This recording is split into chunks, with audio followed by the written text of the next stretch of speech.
आज हम बात करेंगे रॉबर्ट फ्रॉस्ट की एक और poem fire and ice. That again a very short but impactful poem just like dust of snow. And हम इस पोयम को स्टैंजा बाय स्टैंजा समझेंगे। तो चलिए शुरू करते हैं।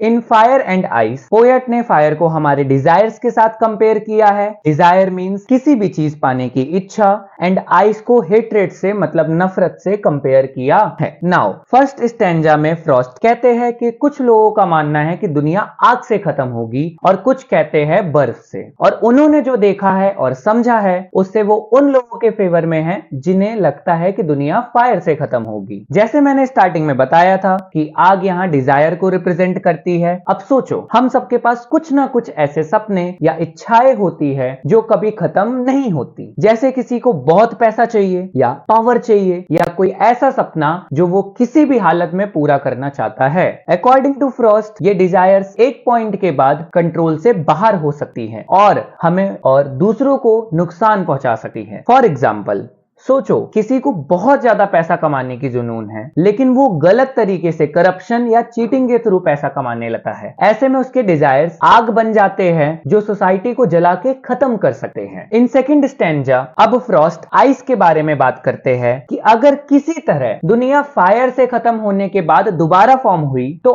आइस भी दुनिया खत्म कर सकती है। हमने देखा था कि बर्फ सिंबलाइज करती है हेट एंड कोल्ड हार्टेडनेस को, मीन्स जिनमें काइंडनेस ना हो। फॉर एग्जाम्पल कभी कभी हमने देखा है कि लोग जेलसी और कंपटीशन में दूसरों के लिए नफरत पालने लगते हैं। ये हेट डिस्ट्रक्टिव होती है क्योंकि इंसान उस टाइम अंदर से इमोशनली नम्ब हो जाता है बिना किसी पॉजिटिव फीलिंग के। जैसे बर्फ चीजें फ्रीज कर देती है, वैसे ही हेट इंसान के इमोशंस को फ्रीज कर देती है और वो डिस्ट्रक्टिव बन जाता है दूसरों के लिए और खुद के लिए भी। रॉबर्ट फ्रॉस्ट ने हमें इस पोयम से ये बताने की कोशिश करी है कि दुनिया खत्म हो सकती है, चाहे वो हमारे डिजायर की आग से हो या हमारी हेट की बर्फ से। हमारे इमोशंस अगर हम उन्हें कंट्रोल में नहीं रखते हैं तो वो हमारे लिए डिस्ट्रक्टिव हो सकते हैं। ये हमारे ऊपर है कि हम कैसे अपने डिजायर्स और हेट को मैनेज करते हैं। हाँ, तो तुम्हारे हिसाब से ज्यादा डिस्ट्रक्टिव क्या हो सकता है, फायर या ice? Answer in comments. Hope करता हूं that you like the explanation, and बाकी चैप्टर्स के भी एक्सप्लेनेशंस चैनल पर ऑलरेडी अपलोडेड है, you can check them out too. Thank you.